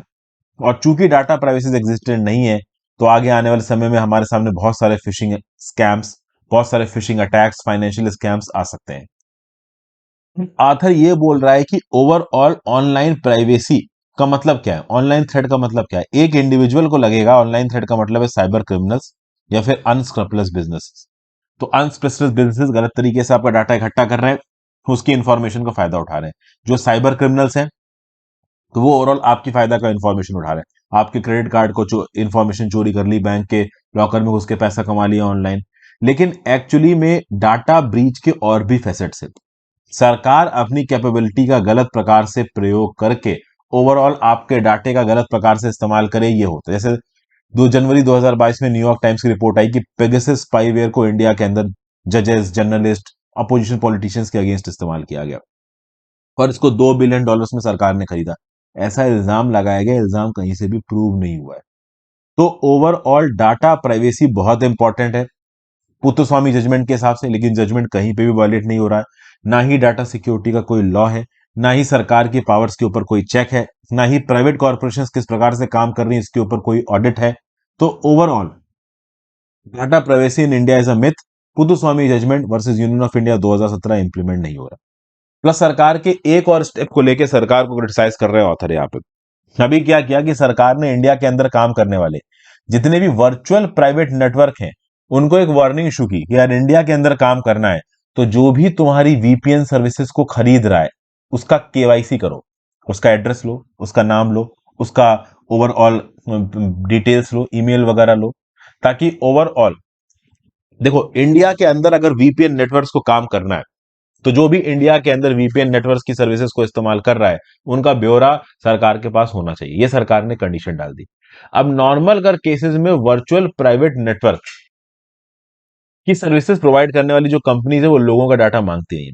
अब आप बोलोगे सर वर्चुअल प्राइवेट नेटवर्क का मतलब क्या है? मतलब आप जो कुछ भी ऑनलाइन कर रहे हो ना आपकी आइडेंटिटी रिवील नहीं होगी। जैसे फॉर एग्जाम्पल मैंने वीडियो अपलोड की यूट्यूब के ऊपर, ठीक है, ओवरऑल आप इंटरनेट से, तो मैंने किस जगह से वीडियो अपलोड की इसका इंटरनेट आईपी जो एड्रेस है वो रिकॉर्ड होता है। तो कल की डेट में अथॉरिटीज मुझे ट्रैक कर सकती हैं कि मैं भैया इंडिया के किस कोने में हूं। बट मान लो मैंने एक वर्चुअल प्राइवेट नेटवर्क खरीद दिया और वहां उसके थ्रू मैंने अपनी वीडियो अपलोड की, तो कोई ट्रैक नहीं कर पाएगा कि मैं कहां पे हूं। फिर इसका एक और फैसिलिटी बताओ, जैसे मैं नेटफ्लिक्स यूज करता हूं, अभी अगर इंडिया के अंदर मैंने नेटफ्लिक्स का सब्सक्रिप्शन ले रखा है, ठीक है, तो चल रहा है। जब मैं टर्की गया, वहां पे मैंने जब अपना नेटफ्लिक्स का सब्सक्रिप्शन चलाया, वो चला नहीं। जब मैंने हॉटस्टार पे एक लाइव क्रिकेट मैच देखने की कोशिश की, वो चला नहीं। वो कब चल सकता था? अगर मेरे पास एक वर्चुअल प्राइवेट नेटवर्क होता, क्योंकि वर्चुअल प्राइवेट नेटवर्क हमारी आइडेंटिटी को, हमारी लोकेशन को छुपा देता है। आप जान नहीं पाओगे कि आप ऑनलाइन किसी चीज को कहां से सर्फ कर रहे हो। तो इस बात को लेके भारत सरकार का बोलना है कि भाई नेशनल सिक्योरिटी वायलेट हो सकती है। कुछ हद तक भारत सरकार के कंसर्न सही है। कोई टेररिस्ट अपनी प्लानिंग कर रहा है, कोई टेररिस्ट फेसबुक पे किसी पर्टिकुलर इंडिविजुअल को इंडोक्ट्रिनेट करने की कोशिश कर रहा है, रेडिकलाइज करने की कोशिश कर रहा है। अब ऐसे केसेस में भारत सरकार की एजेंसीज आईपी एड्रेस को ट्रैक करके पता कर सकती हैं कि भाई कहां से ये निगेटिव एक्टिविटी हो रही है। लेकिन अगर वो वर्चुअल प्राइवेट नेटवर्क को इस्तेमाल कर रहा है तो ट्रैक हो नहीं पाएगा। इसीलिए भारत सरकार ने वीपीएन नेटवर्क वालों को बोला कि भाई तुम्हारे पास जो भी अपना रजिस्ट्रेशन कर रहा है, उसका पूरा ब्यौरा हमारे पास होना चाहिए। लेकिन ऑथर क्रिटिसाइज कर रहा है। ऑथर कह रहा है कि ये सही नहीं है भारत सरकार की तरफ से। आप किसी की ऑनलाइन सिक्योरिटी को ब्रीच कर रहे हो, आप किसी की प्राइवेसी को ब्रीच कर, ये गलत है। तो अब देखिए, इस बात के अपने अपने पॉइंट्स हो सकते हैं। आपके हिसाब से क्या सरकार ने वीपीएन ऑपरेटर्स के ऊपर जो कंडीशन लगाई है सही है, गलत है, ये नीचे कमेंट बॉक्स में लिख के बताइए। तो इस पूरे आर्टिकल में ऑथर का एक्चुअली में यही बोलना है कि जो पुत्तुस्वामी जजमेंट है वो प्रॉपर तरीके से ग्राउंड पे इंप्लीमेंट नहीं हुआ, बस और कुछ। फिर अगला, हेमंत सोरेन जी को लेके एक आर्टिकल है। भैया इनको चीफ मिनिस्टर की कुर्सी से रिजाइन कर देना चाहिए, आर्टिकल ऑथर का ऐसा बोलना है। झारखंड के चीफ मिनिस्टर के ऊपर यह इल्जाम लगाया गया बीजेपी के लेजिस्लेटर्स के द्वारा कि जब ये 2021 में माइंस मिनिस्टर थे, इन्होंने एक माइन ही अपने नाम पे एलोकेट कर दी। अब आप पब्लिक कैपेसिटी में काम कर रहे हो, तो पब्लिक कैपेसिटी में आप ऑफिशियल पोजीशन का इस्तेमाल करके अपने लिए अनड्यू फेवर नहीं कर सकते। देखिए, करप्शन जब होता है तो अगर आप गलत तरीके से फेवर कर भी रहे हो तो किसी और को फेवर कर देते हो, जिसको आप कभी कभी बेनामी बोल देते हो। लेकिन यहां पे हेमंत सोरेन साहब के ऊपर इल्जाम है कि इन्होंने अपने ही नाम पे लीज ले ली। तो जब अपने ही नाम पे इन्होंने लीज ले ली, तो इनका कंप्लेन गई गवर्नर के पास। गवर्नर ने नियम कानूनों के हिसाब से कंप्लेन को रेफर कर दिया इलेक्शन कमीशन ऑफ इंडिया ने। और इलेक्शन कमीशन ऑफ इंडिया ने बोला है कि हाँ भाई, as an MLA Hemant Soren साहब को डिस्क्वालीफाई किया जा सकता है करप्ट प्रैक्टिसेस के लिए। तो अब किसी भी वक्त गवर्नर ऑफ झारखंड हेमंत सोरेन को डिस्क्वालीफाई कर सकता है। तो अगर हेमंत सोरेन यहां पे डिस्क्वालीफाई हो जाते हैं फॉर बीइंग एन एमएलए, तो क्या उनको चीफ मिनिस्टर की कुर्सी छोड़नी चाहिए? देखिए, टेक्निकली वो 6 महीने तक चीफ मिनिस्टर रह सकते हैं, और अगले 6 महीनों में अगर मान लो कोई बाई इलेक्शन होता है तो उस सीट से लड़के वो फिर से लीगली चीफ मिनिस्टर रह सकते हैं। लेकिन एक मॉरल और एथिकल रिस्पॉन्सिबिलिटी आती है हेमंत सोरेन के ऊपर कि वो यहाँ पे इस कुर्सी से रिजाइन कर दे। हेमंत सोरेन के ही अंदर वो ब्यूरोक्रेट थी, बहुत सीनियर आईएएस ऑफिसर, जिनके ऊपर करोड़ों को घपले का इल्जाम लगाया, मैं नाम बोल रहा हूं अभी। और सबसे खास बात यह है कि झारखंड में इस समय पे कॉलिशन की सरकार है, गठबंधन की सरकार है। जेएम, झारखंड मुक्ति मोर्चा, कांग्रेस और आरजेडी, राष्ट्रीय जनता दल ने मिलकर यहां पे सरकार बना रखी है। तो हेमंत सोरेन साहब मान लो एमएलए की सीट से डिस्क्वालीफाई हो जाते हैं, उसके बाद भी अगर ये चीफ मिनिस्टर बने रहते हैं 6 महीने के लिए, तो ये किस हद तक कॉलिशन के एमएलए को कंट्रोल कर पाएंगे, इस बात के ऊपर भी एक सवाल उठता है। समझिए, बीजेपी ने 11 फरवरी 2022 को गवर्नर को कंप्लेन की थी under section 9A of the representation of people act 1951। उसके बाद इलेक्शन कमीशन ऑफ इंडिया को मैटर रेफर किया गवर्नर ने। गवर्नर ने यहां पे इलेक्शन कमीशन ऑफ इंडिया ने गवर्नर को लेटर लिखा कि section 9A of the representation of people act 1951 के अंदर आप गवर्नर को डिस्क्वालीफाई कर सकते हो। तो अब गवर्नर को लीगली डिस्क्वालीफाई करना ही पड़ेगा हेमंत सोरेन को। तो हेमंत सोरेन साहब ने यहां पे जो भी किया है, it was a brazen act of self service, misuse of office and breach of people's trust. और एक्चुअली में ये बड़ा अजीब है कि एक मिनिस्टर ने अपने ही नाम पे लीज ले ली। जल्दी कोई अपने नाम पे लीज लेता नहीं है। फिर यहाँ पे ये भी लिखा जा रहा है कि इनके फादर शिबू सोरेन साहब, इन्होंने ब्राइब ली थी और ब्राइब को जाके अपने बैंक अकाउंट में डिपॉजिट कर दिया था कैश में। खैर, वो पुरानी बातों को यहाँ पॉइंट आउट नहीं करना चाहिए, बट फिर भी आर्टिकल ऑथर ने यहाँ पे लिख रखा है। एक और प्रॉब्लम है, हेमंत सोरेन साहब के ऊपर दो और पब्लिक इंटरेस्ट लिटिगेशन पेंडिंग है। एक तो झारखंड हाई कोर्ट में इनके ऊपर ये इल्जाम लगाया गया है। तो भाई, झारखंड हाई कोर्ट, इनके अगेंस्ट दो पीआई पेंडिंग है। किसकी? सोरेन साहब के अगेंस्ट। एक तो एक स्टोन क्वेरी की माइनिंग लीज थी, ठीक है ना, अंगारा ब्लॉक ऑफ रांची में 0.88 एकड़ के लैंड पार्सल में इसके अलॉटमेंट को लेके। प्लस ओवरऑल हेमंत सोरेन की फैमिली मेंबर्स मिलकर मनी लॉन्ड्रिंग कर रहे हैं। कुछ इस प्रकार के इल्जाम भी यहाँ पे हेमंत सोरेन साहब के ऊपर लगाए गए हैं। मैटर झारखंड हाईकोर्ट में पहुंचा और हाईकोर्ट ने ये बोला है कि भाई देखिए पीआईएल्स मेंटेनेबल है, मतलब पीआईएल्स में जो भी इल्जाम यहाँ पे हेमंत सोरेन साहब के ऊपर उठाए गए हैं वो ठीक है, ये ऑलरेडी 3 जून को झारखंड हाईकोर्ट बोल चुकी है। तो टेक्निकली इन दो केसेस में भी इन्वेस्टिगेशन हेमंत सोरेन साहब के अगेंस्ट चलेगी। समझ गए? हालांकि चीफ मिनिस्टर साहब ने हाई कोर्ट के डिसीजन के अगेंस्ट सुप्रीम कोर्ट में आप कह लो पिटीशन फाइल की है और अभी के लिए सुप्रीम कोर्ट ने मैटर को रिजर्व करके रखा है।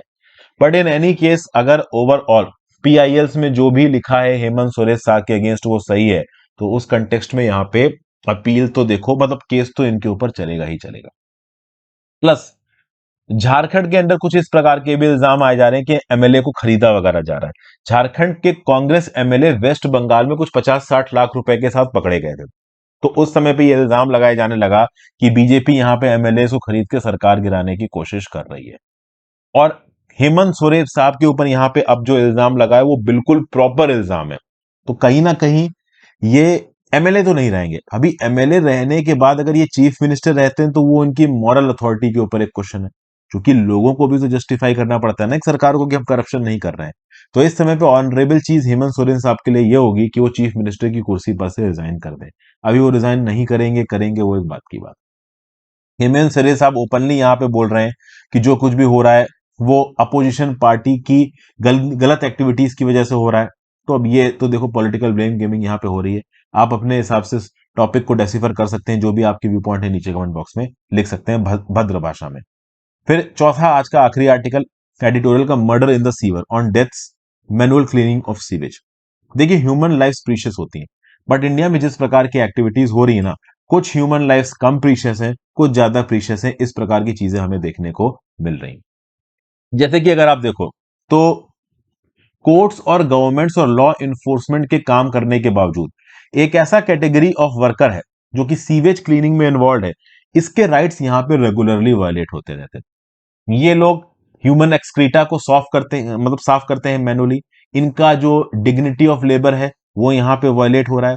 इनको मैनुअली एक्सक्रीटा को रिमूव करना है। ओके, जबकि ये काम मशीन्स कर सकती हैं। तो जब ओवरऑल सीवर्स के अंदर घुस के मशीन गंदगी साफ कर सकती हैं, तो ह्यूमंस क्यों घुस के साफ कर रहे हैं? इस कंटेक्स्ट में रिसेंटली तमिलनाडु की सरकार ने रूल्स नोटिफाई किए हैं under prohibition of employment as manual scavengers and their rehabilitation act 2013। और ये रूल्स बहुत हॉलिस्टिक है। भले ही तमिलनाडु की सरकार ने ये रूल्स लेट नोटिफाई किए, बट देर आए दुरुस्त है। इन पर्टिकुलर रूल्स में मैनुअल स्कैवेंजिंग को कंप्लीटली प्रोहिबिट किया है, लेकिन कुछ पर्टिकुलर केसेस में मैनुअल क्लीनिंग अलाउ की है ह्यूमन तरीके से, लेकिन उसमें कुछ टर्म्स एंड कंडीशंस हैं। अगर मैकेनिकल इक्विपमेंट प्रॉपर तरीके से साफ सफाई नहीं कर पा रहा है तो ही यहां पे मैनुअल क्लीनिंग होगी। और अगर ह्यूमन इंटरवेंशन होता है तो ह्यूमंस को प्रॉपर तरीके से प्रोटेक्टिव डिवाइसेस और गियर दिए जाएंगे यहां पे।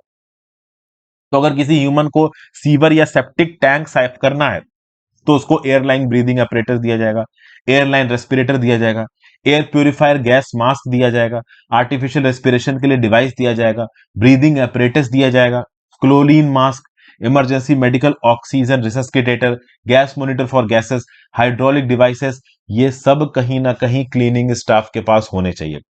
पहली बात तो मैनुअल स्कैवेंजर्स होने ही नहीं चाहिए, ये बोल रहे हैं रूल्स। मैनुअल स्कैवेंजिंग बहुत एक्स्ट्रा ऑर्डनरी सर्कमस्टांसेस में करनी है, और अगर आप कर रहे हो तो ये सारे डिवाइसेस के साथ करनी है। फिर इन इक्विपमेंट्स का रेगुलर मेंटेनेंस, ये भी इस रूल्स वगैरह में लिखा हुआ है।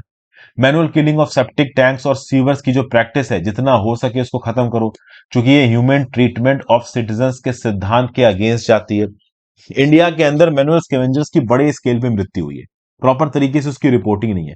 बट जितनी रिपोर्टिंग हुई भी है ये अपने आप में दिल दहलाने वाली है। ऑफिशियल रिकॉर्ड्स के हिसाब से 1993 से लेके अब तक सीवर्स और सेप्टिक टैंक साफ करते हुए 971 लोगों की जाने गई है, जबकि ये फिगर बहुत कम है। जाने बहुत ज्यादा लोगों की गई है, वो रिपोर्ट नहीं होती है। तो इस कंटेक्स्ट में अगर 971 जाने भी गई हैं तो भी ये सरकार की रिस्पॉन्सिबिलिटी बनती है कि ओवरऑल ये जो जान माल का नुकसान है इसको कम किया जाए। अगर आप देखो तो सबसे ज्यादा जाने तमिलनाडु के अंदर गई, और जाने जाती क्यों? तो जब सीवर्स के अंदर, सेप्टिक टैंक्स के अंदर ये लोग घुस जाते हैं, तो अब आपको पता है दोस्तों, इन सेप्टिक टैंक्स और सीवर्स में वेंटिलेशन नहीं होता है। आप एक छोटे से छेद से इनके अंदर घुस जाते हो और वहां पे गंदा मलबा पड़ा हुआ है, और वहां पे बहुत सारी नॉक्शियस गैसेस होती हैं, और वो नॉक्शियस गैसेस से आपका गला घुट सकता है, आप मर सकते हो। ठीक है ना, और एक्चुअली में मर जाते हैं लोग इन नॉक्शियस गैसेस से। तो प्रॉपर इंप्लीमेंटेशन ऑफ रूल्स होने चाहिए, समय समय पे एडिक्वेट मॉनिटरिंग होनी चाहिए। एग्जिस्टिंग स्कीम्स के अंदर जो लोगों की मृत्यु हुई है यहाँ पे मैनुअल स्विंजिंग करते वक्त, उनके घर वालों को प्रॉपर कंपनसेशन मिलना चाहिए, हर्जाना मिलना चाहिए। इस बात को इंश्योर करना चाहिए कि मैनुअल स्केवेंजिंग के घर वालों को किसी भी बच्चे को फिर से मैनुअल स्केवेंजिंग में अपने आप को एम्प्लॉय ना करना पड़े। उनको प्रॉपर तरीके से इंश्योरेंस दिया जाए, प्रोटेक्शन दिया जाए। जो प्रॉपर तरीके से मैनुअल स्केवेंजर्स है उनको ऑर्गेनाइज सेक्टर में रखा जाए। अगर किसी अर्जेंट स्केल में उनको मैनुअल स्केवेंजिंग करनी पड़ रही है जहां पे मशीनें अवेलेबल नहीं है, तो प्रॉपर इक्विपमेंट्स प्रोवाइड कराए जाए। तो ये था पूरा का पूरा ब्यौरा दोस्तों। आई होप आपको ये जो लेक्चर है वो थोड़ा यूजफुल लगा हो। अपने व्यू पॉइंट नीचे कमेंट बॉक्स में जरूर दीजिएगा। आज बहुत से ऐसे टॉपिक्स हैं, आज सैटरडे का लेक्चर था। सैटरडे को नॉर्मल का लेक्चर ज्यादा लंबे होते नहीं है, बट चूंकि न्यूज थी अच्छी खासी, तो हमने थोड़ा डिटेल में न्यूज को टेकअप कर लिया। ज्यादा से ज्यादा लोगों के साथ लेक्चर को शेयर करिएगा। अपने व्यू पॉइंट इन अलग अलग टॉपिक्स के बारे में कमेंट बॉक्स में लिखिए। जितना ज्यादा आपको लगता है कि मेरे थ्रू आइडियाज छूट गए, वो आप नीचे कमेंट बॉक्स में टाइप कर सकते हो। उससे दो चीजें होंगी, एक तो आपका रिवीजन होगा, बाकी दूसरे लोग उनको पढ़ के कुछ सीख सकते हैं। जितना ज्यादा आप अपनी नॉलेज को बांटोगे उतना ही ज्यादा नॉलेज बढ़ेगी। नॉलेज केवल अपने पास मत रखिए। अपने व्यू पॉइंट्स नीचे कमेंट बॉक्स में लिखिए। इंस्टाग्राम पे फॉलो कर लीजिएगा दोस्तों, टेलीग्राम ग्रुप ज्वाइन कर लीजिएगा। ज्यादा से ज्यादा लोगों से लेक्चर को शेयर करें। टेलीग्राम ग्रुप पे आपको मैं जल्दी से जल्दी लेक्चर की पीडीएफ अवेलेबल करवा दूंगा और लेक्चर की नोटिफिकेशन भी आपको टेलीग्राम ग्रुप में मिल जाएगी। Have a great day friends, goodbye, ध्यान रखिए अपना, पढ़ते लिखते रहिए।